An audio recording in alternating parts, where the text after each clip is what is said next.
Good evening, everyone, and welcome to this evening's chat. I've got Kevin Maxwell with me, and it's part of Black Lives Matter. I'm David Chalmers, and I'm the chair of North Devon Sunrise, who are the hosts of this series of interviews. And for most people up here in Northern Devon, you'll know us for we host the region's annual diversity festival each summer, and this year we hosted it online. It was an online diversity festival, and actually it was very successful. And giving us a little bit of plug, we work here across Northern Devon. What we do, we celebrate diversity, we challenge discrimination, and we change attitudes. And that means going into schools, businesses, working with the local community. And that's right across all forms of diversity, whether it's been LGBT plus or ethnic minority. We deal with individuals as well. So yeah, and I'm really delighted this evening that as part of Black Lives Matter in October, that I've got Kevin Maxwell here.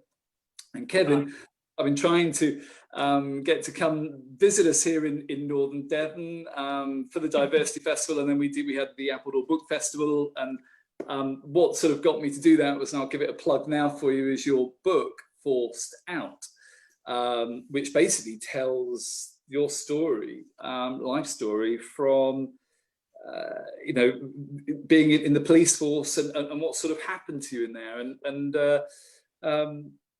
I mean, there's a lot of things that we can talk about with this, but for me, and I'll just say this right at the beginning, what really struck me when I was reading it, that I know that one person on the back here had sort of described it as gets you to understand the mechanics of inequality, and it really does. It sort of really hit me on that front. I just wanted to sort of, before we and welcome Kevin, I just wanted to sort of, before we start off, just you came from a community background in Toxteth in Liverpool. You might just want to just give us a little bit of a background on that, because it wasn't really the sort of background that would take you into the police force naturally. No, thanks, David. I was actually asked earlier, why did someone like me join the police in the first place?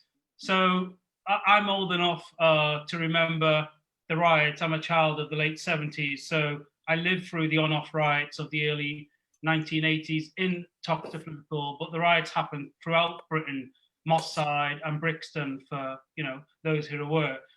So yeah, for someone like me, there was a lot of conflict between the local community, predominantly black, brown, by that I mean Asian, mixed race, and the poor white community were almost like lumped together in L8, and conflict between those communities and the police. So, I mean, even that in itself, people from my community didn't join the police. And then if you throw into the mix my mixed heritage, I have a white mother, a black father, I identify as black because that's predominantly what people see, and I'm pretty proud of that. And then my gayness, as some people say, I'm part of the LGBT community. So you've got a young boy who's mixed race gay from a poor working class community who has this dream, desire to want to join the police. I mean, I smile because I still haven't got the answer. It's just not something little boys or girls like me did. And when a journalist asked me earlier, why did someone like me join the police, I didn't really have an answer. And what I did say to him was, does he have a child, a boy or a girl? And he said yes. And what I was saying to him was that my mother, a really dope mother, she wasn't the sort of parent to dissuade you from doing something you wanted to do. So when I got my first police bike, which was decorated in police stickers when I was 5, and I said to her I wanted to be a police officer, she wasn't the sort of parent to say, someone like you can't be one, you shouldn't join, etc., etc., even with all the things we experienced and lived through. So she was a good woman for that. And I guess I had to find out for myself. And sadly, the reality wasn't the same as the dream. Yeah. I mean, how did you, in your family, how did your sort of friends and your community react? Because that's the bit when I was reading the book, straight away, it was like, as you say, it wasn't a sort of a norm for you coming from, and especially what we'd seen I mean, I remember those riots in Toxteth and the Brixton riots, and you know, we'll come on to those sort of things later, but there was obviously a real tension between your, you know, black community, as it were, or sort of poor community part of the country, and the police. And I mean, definitely, I'm not going to sit here and go over history in terms of the right and wrongs, but as a young boy growing up, I saw the police beat people who looked just like me. And again, it's not about right and wrongs, whether it was justified or not. You know, that's not what this is about. But, you know, that's enough to put somebody off, to see people, little boys and girls, you know, adults who look just like me, you know, to be, you know, people use the word brutality, but, you know, for any child growing up, that's, you know, that's not something, I wouldn't expect it to be something you see in many parts of Devon. And, you know, so I give that as a comparison, that I came from a pretty poor working class inner city estate where this was a regular occurrence. So yeah, I mean, even that didn't put me off. And, you know, just to answer your specific question, the strange thing about all of this is that it wasn't my community where I came from, and I'm still friends with the people I grew up with, went to primary school, secondary school. You know, obviously my siblings are in Liverpool. They weren't the people who put me off during the police, even though many of them had been mistreated by the police. Ironically, and as I document in the book, it was white liberals when I went to University of Manchester who told me, someone like you should not join. And I was like, why? I need to, you know, they're going to change. I need to find out for myself and stuff. But that's the ironic thing, because we hear much about anti-police sentiment and people hate the police and, you know, all that. I never, you know, that wasn't something which consumed me growing up. You know, the black community weren't telling me to don't be one of them, or were abusing me for joining the ranks. Sadly, it was my predominantly white straight colleagues that, you know, changed my whole concept of policing. Yeah, and I suppose, I mean, because the police must have, you know, absolutely what they would be wanting, somebody from your background coming into the police. And you talk about how often you were sort of, they really lauded that you were there. And that's, again, that's what really hit me, that that there wasn't more of an attempt to try to keep you in the police force. I mean, David, you're obviously, you're a mayor, not just because you're a mayor, but you're an intelligent guy. And if you've not got the answer, you can't expect me to have the answer. Not that you'd expect me, but, you know, I rack my brain, and it's like the billboard said, they pointed to people like me, like Kevin Maxwell, saying, we want you from I'm labeling the point, but from a working class, you know, community, mixed race, gay, and fairly educated, being to university. They were saying they want someone like me, and the fact that they made it so difficult for me is actually hard to understand. And, you know, this is not about poor me, with me me having a little violin. I just don't understand why there was no real attempt to say, actually, he's the sort of person we want to help us to make the police force better. But no, let's chase them out. It doesn't make sense, even when I sit here today. And if it doesn't make sense to someone like you, it doesn't make sense to someone like me. Well, because when reading the book, it was lots of little just think, you know, which you could turn around and say, well, just get over it. I mean, it's one of those sort of, but it was insidious. It sort of, it just built and that's up. the difference. Spot on, David. Yeah, I mean, at one point reading the book, I just put it down, because I was just sort of like, you know, it was really, because you could just see. And if you I'm just saying this, if you took each one of those on its own, you could sort of say, come on, because we all hear this. I mean, I as a gay man, but and sometimes you just have to sort of steel yourself and get on, which you can. But other times you really feel like it's just, when it builds up, it almost just weighs down on you. And that's what I found reading the book, was this, and that's why I say it was at the beginning about the mechanics of inequality. It was really, to me, it was a study on, well, institutional racism, or homophobia, because it was part of the institution that was there, that once things weren't going exactly right, it sort of united against you, as it were.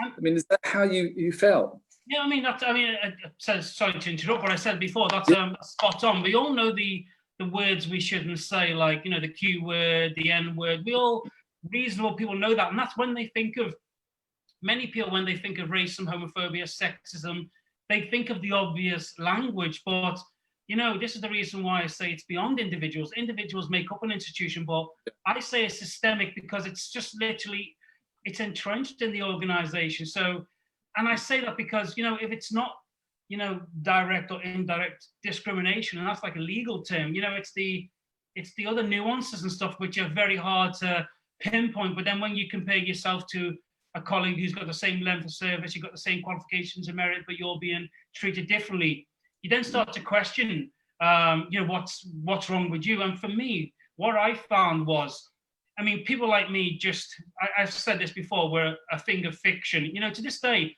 I only know 2 other black gay people in the British police. I'm not saying they're the only 2, but I know 1 in Manchester and 1 in the Met. When I joined, people like me weren't just around. I mean, to this day, I don't know many. And the police is very, throughout the UK, it's like a small family. People move from forces, you know, people tend to know each other. So when I joined, if I wasn't battling the racism in police training, then I went to my first police station, I was battling the homophobia.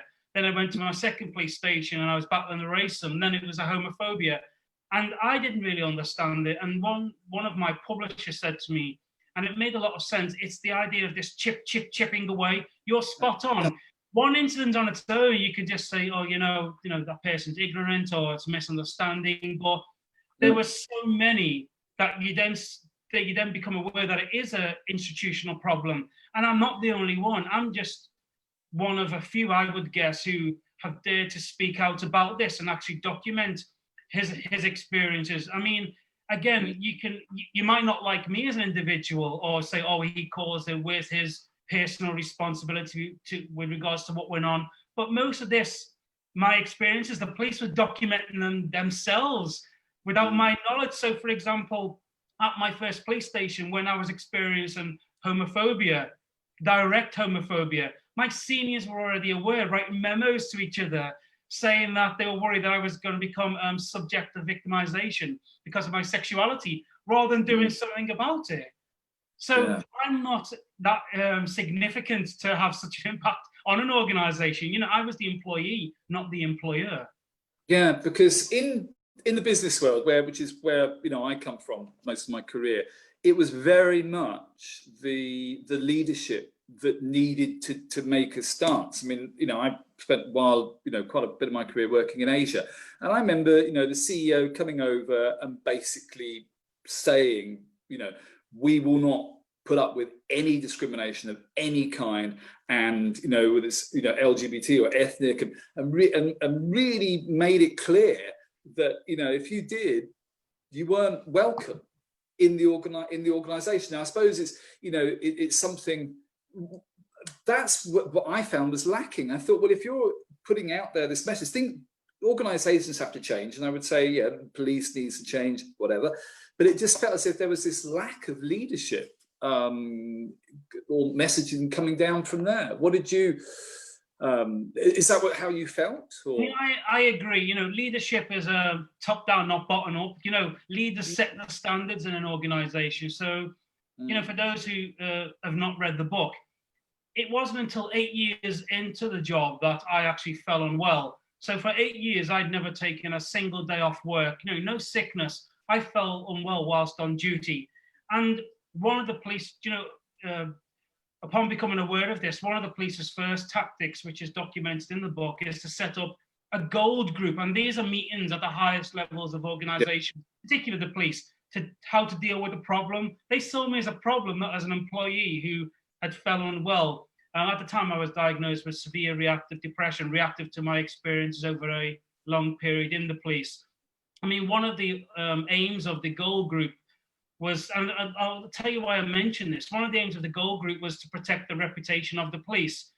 Now, these meetings went on for a long time. I wasn't aware of them, but they were designed to obviously limit any damage, potential damage to the police. But I wasn't talking about damage. I just wanted to get better. And the reason why I mention that point, because you speak about leadership, At no point did any of those senior leaders say, you know what, this is not appropriate. This is not what we should be doing. If it wasn't secret meetings, you know, why not invite Kevin Maxwell to them? You know, why not make me aware? And this is why I believe leadership is crucial to organizations and whether they succeed or not. You know, once they became aware that race and homophobia was a problem, not just from my lips, but it was well documented, the leader should have said, you know what, we do not tolerate it in this organization in the 21st century. If it's found, it will, you know, you're out, it will be rooted out. And I don't advocate for sacking people. For me, it's about learning. But, you know, to this day, it appears to be no learning. I've never received an apology for my experiences, even those found acts in the court of law, you know, the harassment, victimization, and discrimination on the grounds of my race and sexuality. They even leaked my personal information to a newspaper. No one's ever said sorry. How can you then say to officers below you that we don't tolerate this when you at the top are setting the standards? Again, it's not about individuals, but some of those key players, in my experience, were promoted to senior officers. What message does that send out to officers below them with regards to the treatment of minority officers? Yeah, no, I've got a question. If people have questions, they can put them in. This wouldn't normally go to it straight away, but it does fit in with what we're saying at the moment. It said, so the guy says, I spent a short time in the police as a special constable. I found even as white, straight man that I struggled to fit the mold of the type of the man the police expected. What does Kevin think is the solution to overcoming these issues? Can the police be changed, or do we need to start again? That's a really powerful question. And you know what? There's a simple answer to this. And you know what? You don't have to be black and gay to have these experiences. You know, I'm an advocate for the white straight man. I think of my uncles, you know, my mum's brothers. You know, it's not about me versus other people. To the person who just left that comment, what I thought the answer was, which is what I spoke about earlier, is that the police force should be recruiting people who not just look different, but think different. So to make an organization great, you want people who bring different things to the table. That sounds like a cliche, but you know, I can't imagine the police force had many mixed race gay guys from Liverpool in the ranks. So, let's see what Kevin's lived experience is. The commenter then, you know, I don't know his lived experience before he was a special constable, but he will bring something different to the table. If you just recruit on the same old people, and that's not to be derogatory, we're going to keep on having the same old problems. You know, I don't want to bore everyone with the statistics, but 40 years since the riots in our country of the 1980s, 20 years since the horrific killing of Stephen Lawrence, the statistics now with regards to the treatment of black people in Britain, who are only 3% of the population, are worse now than they were 20 years ago and 40 years ago. How is that progress? And this is not me just making it up. The police force is an organization of record. You know, when you stop, search someone, etc., you have to document it. They go into them, you know, into the machine, which then comes out the Home Office and the government, and these stats become public, and reputable news organizations then report on them. So, you know, anyone worth their salt, if they go and look into things I'm talking about, like stop and search, tasering, arrests, you know, deaths in custody, over half of our young people in young offences institutions in Britain are black or brown, and by brown I mean mixed race or Asian.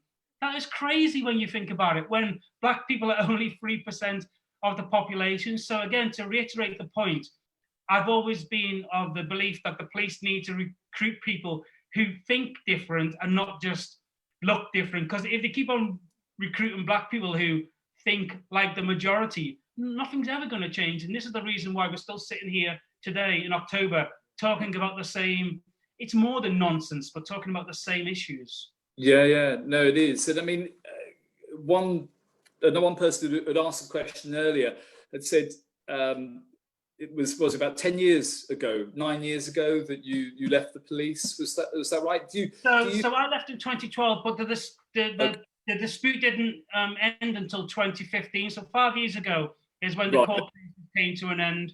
Okay, but you were there basically, so about sort of 8 years. So I was in the police force for 11 years. I joined in 2001 and I officially left the end of 2012. So 11 years service, and then just doing my maths, and then until 2015, the end of the tribunal. Why I ask that is, do you think that there's been any real change in the last 8 years? Again, I strive to try and be positive now, but sometimes you have to keep it real. So just recently, ITV done a survey, because they spoke to me about it.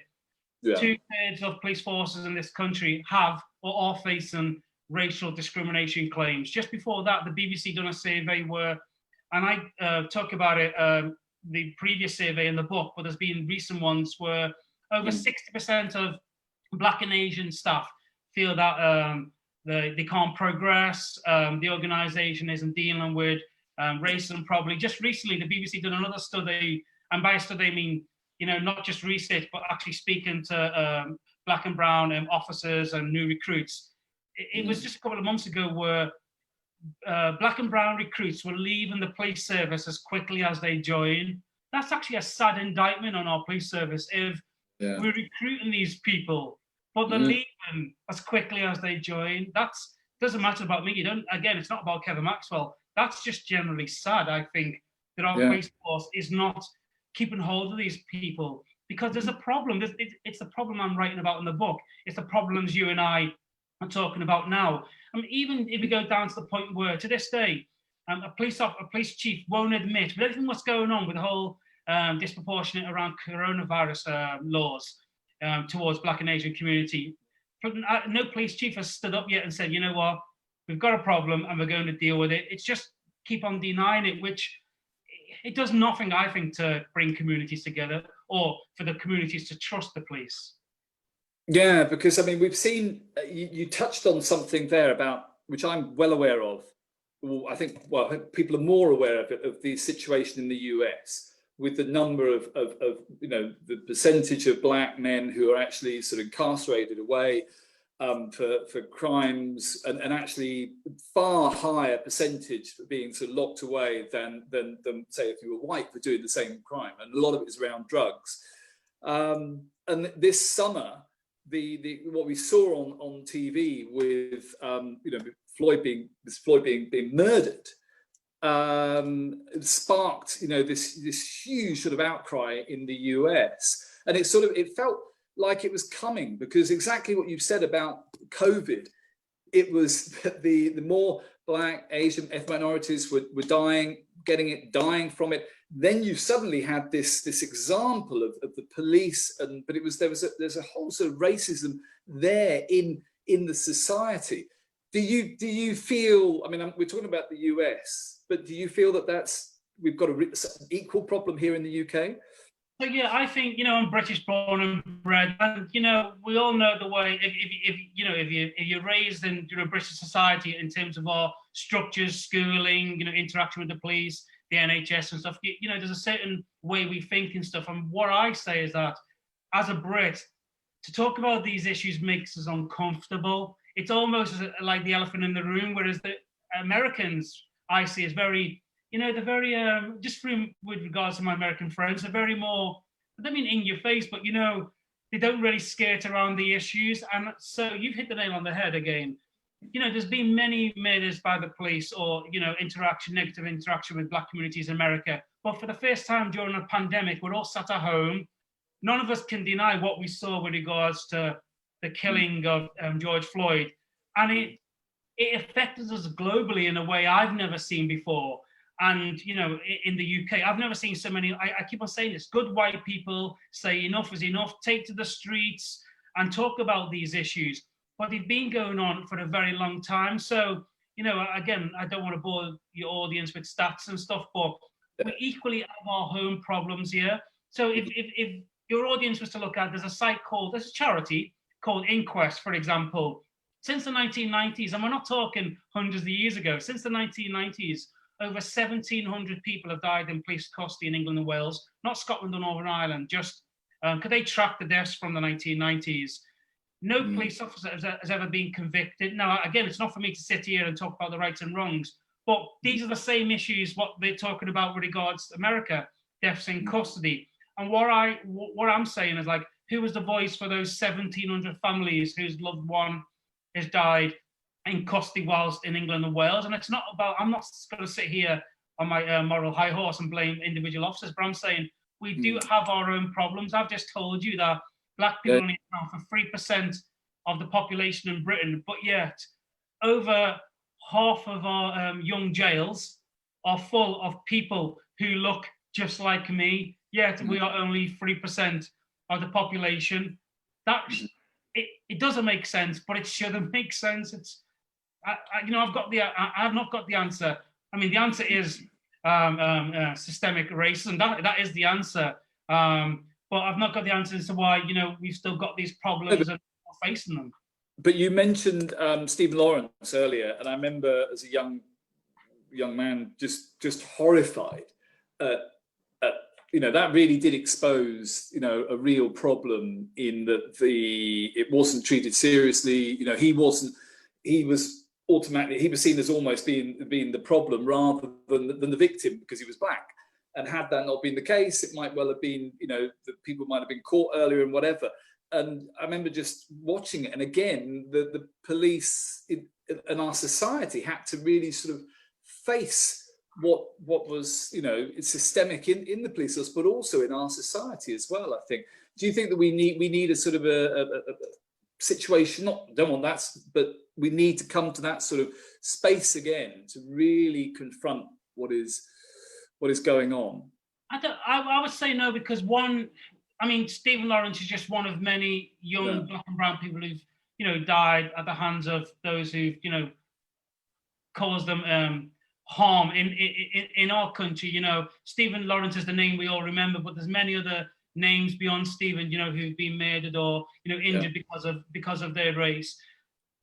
One example is enough. So that we're talking about Stephen Lawrence, that should have been enough.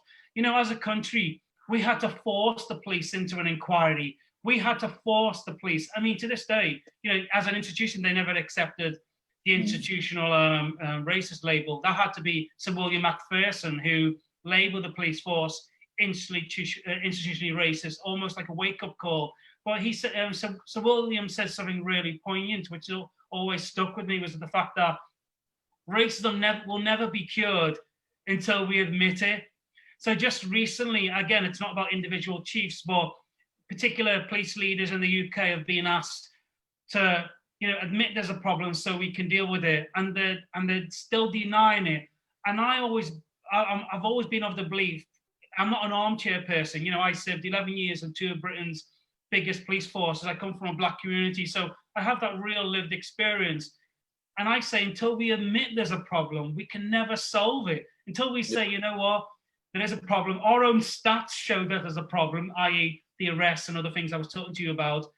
If we accept there's a problem, then we can work together and do something about it. You know, when my book was published some months ago, I actually sent a copy to the Chief Constable of Greater Manchester Police, a copy to the Commissioner of the Metropolitan Police, and wrote a correspondence to the Chief Constable, Chief Exec of the College of Police. And I wasn't trying to shy away or hide away from these leaders. I'm saying, look, this is my lived experience, almost like an olive branch I hand out. To this day, they never replied. So my answer to you would be, you know, people like me who've gone through, let's not skate around the issue, a traumatic experience because of his race and sexuality, has sent a copy of, you know, my account, my truth to these leaders. You've got other people's lived experience who are speaking to newscasters, you know, broadcasters about their lived experience. You've got newspapers reporting the disproportionate stats. So all these things are going on, George Floyd, etc. And police chiefs will still not admit that as a problem. And you're a former leader. I mean, you're still a leader as a mayor, but you know, as a organizational lead, you know, I've never been in that position. But I would think if someone brings a problem to me, I'm going to nip it in the bud. I'm going to take leadership and actually try and sort the problem out, like by getting the right people around the table. The police, I don't know what it is, and again, it's not to label all police the same, but as an institution, it's like they don't want to learn, and that seems crazy. So, you know, we've got police and crime commissioners now across the country. Do you think that they should have a greater role in sort of bringing the police to a stage where it looks at what's going on? So, I mean, I'm all for local accountability. Just to put it out there, I'm on no political side, so I'm not Labour, Lib Dem or Conservative. You know, I just vote who I think is the right candidate, the right party. I know I have no political allegiance. But the reason why I say that is that one of the things I do see as a problem, if you've got an area, say a county, where the new Police and Crime Commissioner is a former officer, questions may be asked of how much he or she is going to hold their former force to account on these issues. And I'm not saying that they won't, but there is that issue or that concern from members of the community about whether he or she will do that. So this is part of the problem. So he was talking very early on whether, you know, like, for example, if you used to be able to work for the old Independent Police Complaints Commission, which is now the IOPC, you couldn't be a serving officer to be one of the commissioners. I wonder whether that should have been a thing, you know, for these local sort of like police chiefs or commissioners that are actually not sworn, you know, of the county. So I'm not completely sold by them. That's the truth, because again, we're still talking about the same issue. So actually, I'm glad you talked on that point. So again, not to pick on any particular part of the UK, but if you're a black person walking through Bournemouth, which is in the county of Dorset, you're 17 times more likely to be stopped and searched than if you're a young white boy or young white girl. I've had this interaction. It's a fact, but I've had this interaction with the PCC for Dorset, who seems like a good guy, but even he didn't have the answers. You know, David, if you had a young mixed race boy or black boy, you know, who your own or you dropped, and he came home to you and said, "Dad, I've been stopped for the 17th time on Bournemouth High Street." What do you say to him? What do you have to say to him? It was a misunderstanding for the 17th time. What we all want, and again, it sounds a bit like a cliche, is to be treated fairly. I should be able to walk down a street and be stopped no more or no less than my white peer. That's the truth. That's all we want. But that's not the reality for so many black and brown people in our country. Yeah. No, I asked that because I know we've got some MPs and members of the Lords actually listening into this tonight. So if you've got a message to them, because there is this, you know, I know people have had concerns over the, you know, the Police and Crime Commissioner in the way that in the old way it was the counties and the councils were sort of had a bit more of a say on how it was done and whether it's the best system that we've got. I mean, I'm at the moment I'm sort of don't know. I'm just throwing that out there.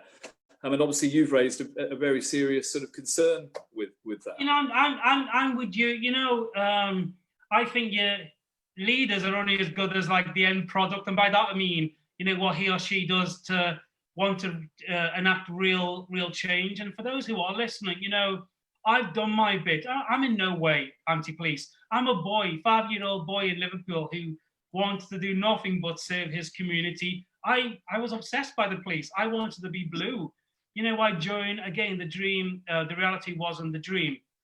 So now I'm trying to talk about these issues in a more objective way. Not that it wasn't objective, but, you know, writing about my lived experience. Just in the book, I back up what I say with just under 600 references towards the back of the book. So, you know, what I'm talking about, I back up with the stats, because I used to be a detective in Special Branch and the Criminal Investigation Department. You know, I don't say things for the sake of it. You know, I want to have a really good, honest conversation on how we make our police force better. So for those people who do have power, who are listening, ultimately the public, you know, they're the ones who can make our police force better. They're the ones who can change. You know, too many people like me have tried and have not succeeded. Changing it from within is not the way. Better people than me have tried, and it's not the way. We need the press, politicians, and the public to hold our police to account, to say, actually, this is not acceptable. In the 21st century, I should never have been subjected over 40 unlawful acts because of my race and sexual orientation. That's just a fact. That should never have happened, but it did. How do we stop it from happening again? That's the conversation we're now having. That's where I'm sort of coming from, and I would have thought that if we had a real robust oversight, you know, mechanism, that might actually help, and whether the PCCs are the right ones. I've just got a couple of questions from here, people, which are actually are really good. so you've got people here saying it happens here in Barnstable too. So I think that refers to people being stopped. And then I totally agree regarding PCC, they should be completely independent. But also I think your point about actually not being ex-police officers and overseeing is probably a very, very valid one. I've got somebody here, a statement from Toby, who says, Kevin, it's really hard to hear about your experiences, and I'm really sorry to hear about how you were treated. I'm in the police locally, and I know there is still much to learn, but I feel that the last 15 years has been significant positive change, and for the good. I can only speak from what I see here in Northern Devon. I agree that we still need to attract more police recruits from diverse backgrounds. This can only happen through encouraging a culture of openness and honesty, and learning from our past mistakes. And he thanks you. Now, I should have pointed out at the beginning that you were in the Metropolitan, so you're in the Metropolitan Police, the London Police, and also Manchester. And obviously, this is people are going to be looking in from around the country, but this is Devon and Cornwall down here. And so police forces, are different. And there's a police officer saying there that he thinks that things have changed in the last 10, 15 years. But do you feel that there are differences, or were there differences across the country, or do you really feel it needs to be tackled straight on as a police force nationally? So, I mean, to the serving officer who's listening, we know there's good officers out there. I mean, that's a given. I would like to think that I was a good officer. But again, it's not to disrespect what he said.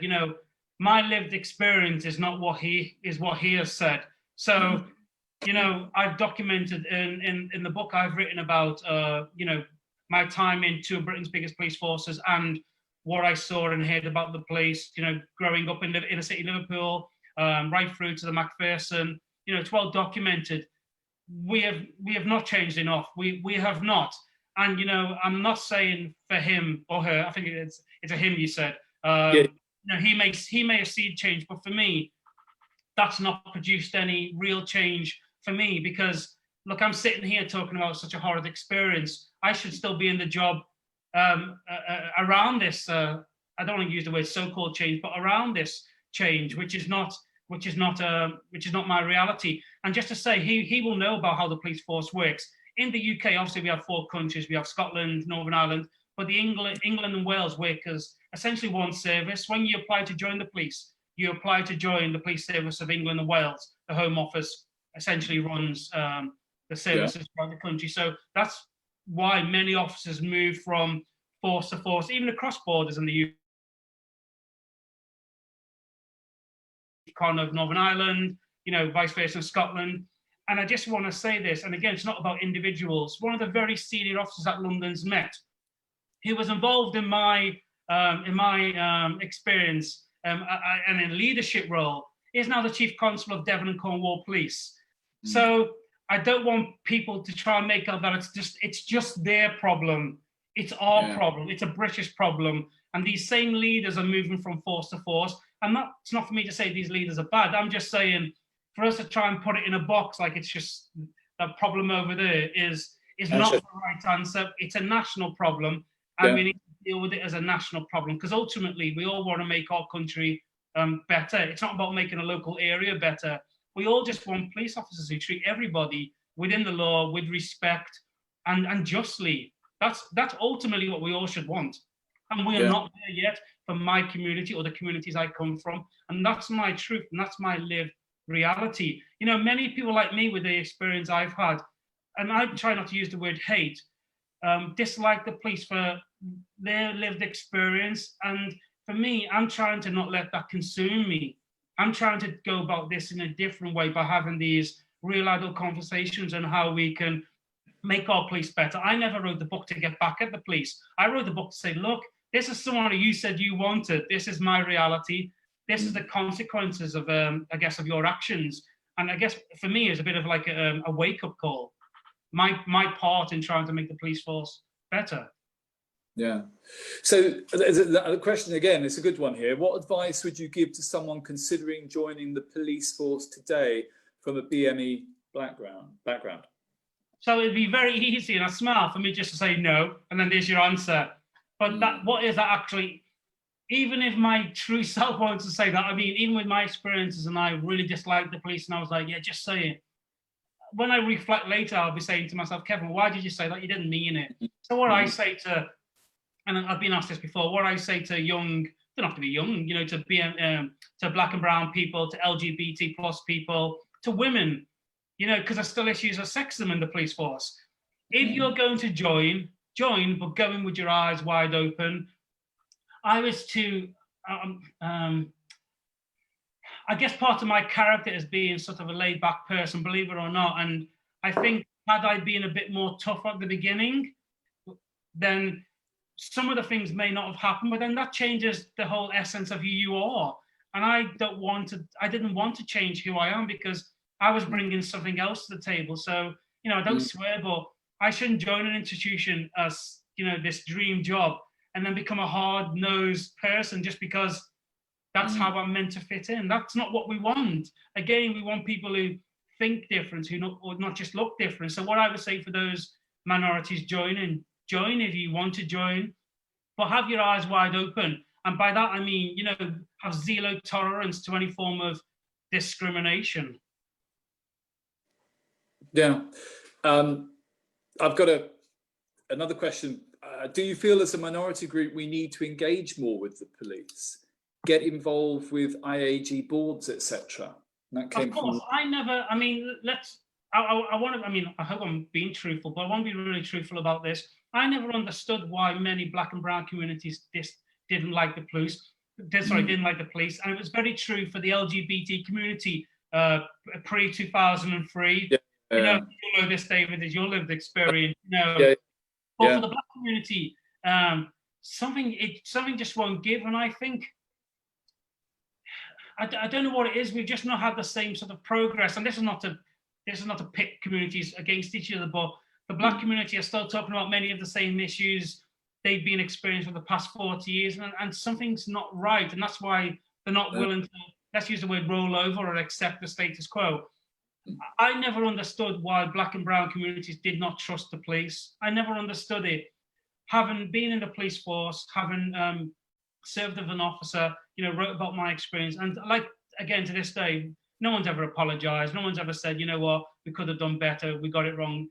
I now know why there's a lack of trust in the police. That's really sad to say because we know that there's good officers out there. But as an institution, I think we've got such a long way to go.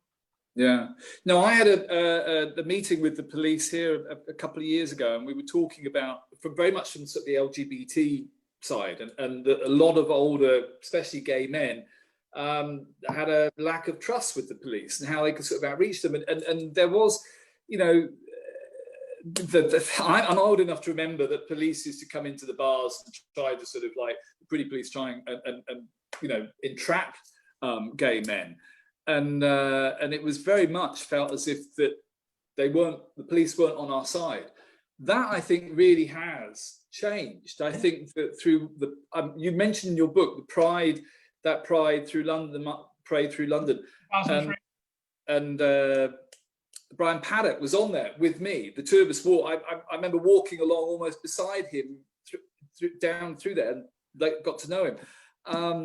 Yeah, and I think that there's been a real sort of development from where it was. If you look 40 years ago with the LGBT community and the police have really made a real effort in being at pride events, being there. You know, and here as well, I have to say, in our area here, we had our first Pride parade last year in Barnstaple, and the Chief of Police, Toby Davis, was there walking along beside me with others, and they have been. What you're saying is that you don't feel there's been the same sort of move as far as on for the black community is concerned. Is that? Yeah, well, I mean, it's not just what I'm saying in terms of, I mean, you're not having a go at me, but it's not just what I'm saying in terms of, no, I know, I'm just making clear. It's not what you're saying in terms of just my lived experience or my serving. You know, it's you know, I got a black family, you know, black friends, I live in the real world. You know, there's a reason why black people do not want to join the police. So for London, for example, is 40% non-white. Yeah, its police force is just over 10% non-white. There's a reason black people in London do not want to join its police. There's a reason why, unless we have these difficult conversations. And if they do join, like I said to you before, they're twice as likely to leave if they do get past all those hurdles. And we need to have these honest conversations. Like, I don't know, and again, I'm not on any side. I don't know why we've come a long way with the LGBT community, but not the same long distance with, you know, the Black and brown communities. There's a real problem there, and you have to listen to what Black people say. So when I speak about issues in the police, no one ever comes to me with stats about if you're a gay person being stopped 10 times more than a non-gay, like a straight person, etc. But with the Black community, we have all these stats. It could be because Black people are visible, but I also accept that some LGBT people are visible. So I don't know, for the Black community, there's just a real distrust where they feel, and it's not just feel, it's a lived reality that the police are just not doing enough. Like I talk in the book, because I was a serving officer, you know, Pride is seen as a parade, whereas Notting Hill Carnival is seen like a battle, you know, prepared for a battle. I know when I did Pride one year, and the police officer was saying, "No, we get all the volunteers to be at that because they all want to be there. It's a big fun day." I mean, yeah. So this is not a question for you, David. So I have to ask the wider community: why have we come? You know, there's still lots of work to do with regards to the LGBT community, but why have we come, you know, a good distance in terms of like you know, interacting with one another, the police and the LGBT community, and why are we still stalling with the Black community? I haven't got the answers. All I know is that the lived experience of Black and brown communities in Britain is not a great one, and I think we have to admit that. Do we? I mean, I'm wondering whether it's racism at the heart of our society that we need to challenge more, because there was something I was going to come on to. It sort of touched on briefly in your book about actually there's the racism almost within the LGBT community. You know, if you go into, you mentioned you go into a bar and as a Black man, you're not going to get spoken to. I don't know, but it definitely is. I haven't come myself, but I know people who would say that they have, and I just feel what your comments are on that. I think most reasonable people will accept racism as a problem in society because it is in your face.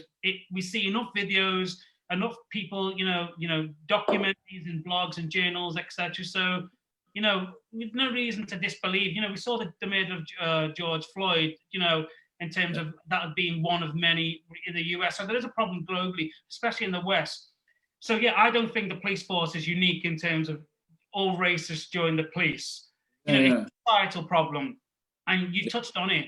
Like in the gay community, I'm old enough to remember not so long ago, apps used to say, people used to write comments like, no Blacks, no Asians, no fats, and no femmes. If you're a young Black guy, you know, who's just trying to find himself, and you see that on an app, that must crush you.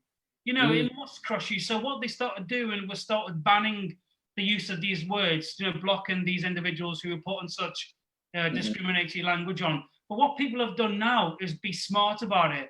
They'll say things like, I'm only into guys with blonde hair and blue eyes. So it's like positive discrimination. And people are just smart about it now. You know, a survey recently with the GMFA organization found that 7 out of 10 Black and Asian people had experienced racism on the gay scene.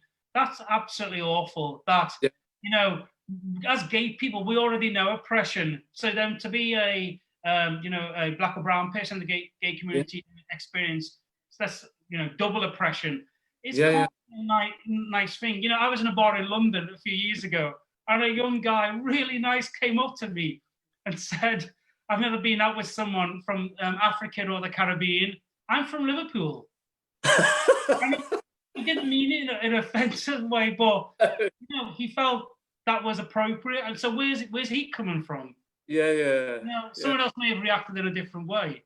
No, I think that's something that really, I think that's probably, you know, what we're talking about here with the police, but I think there is a problem, you know, in our society, and we're not addressing it in the. I just think we need the right leaders who are not shying away from issues you and I are talking about. You know, we've been speaking for nearly an hour. You've got an audience. You know, this has been quite reasonable. You know, no one's shouting, no one's going off on one and stuff. This is what we need to make our society better. But it's like people don't want to touch it. But again, if we don't deal with it, we're just going to be talking about this in another 20 years and another 40 years. And is that really helping us? Because we'll never have the representation of police we want. Apparently, and this has come from the Met itself, Commissioner says it's going to take Scotland Yard 100 years to be truly representative of London. 100 years. And that's hoping that people do join.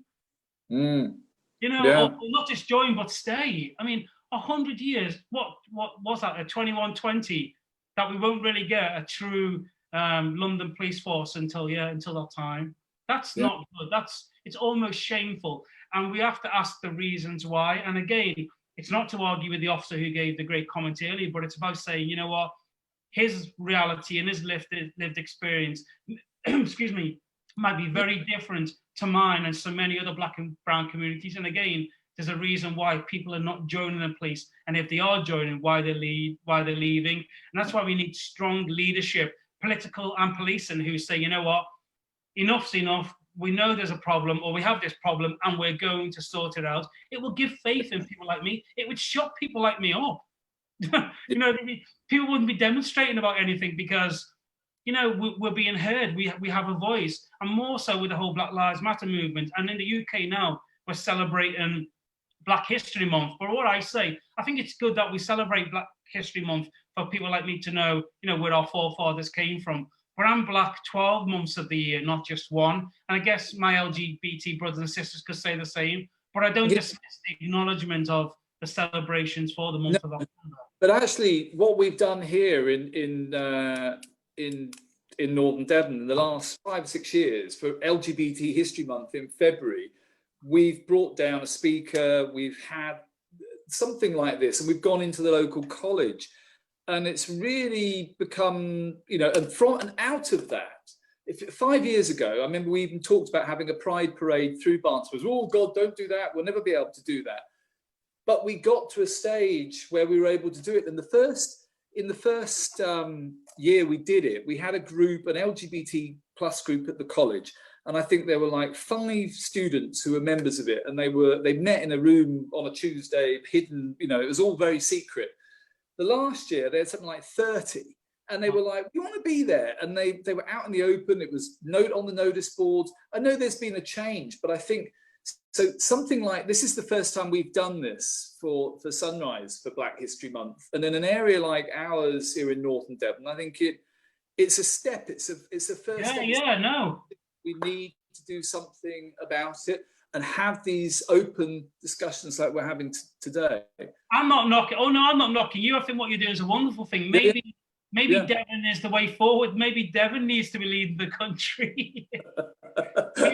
I don't know, maybe that's the way forward.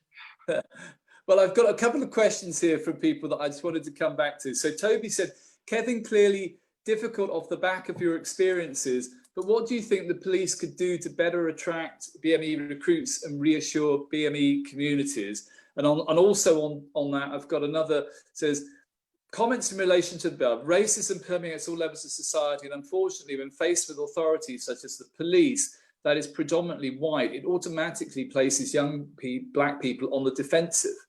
But I mean, Toby's asked, you know, what do you think you could do to better attract BME recruitment and keep them? I mean, you mentioned it, leadership, and I think that's the word that I'm going to take away from you know here. For me, no one ever asked me in my service. Nobody ever asked me what is it like being me.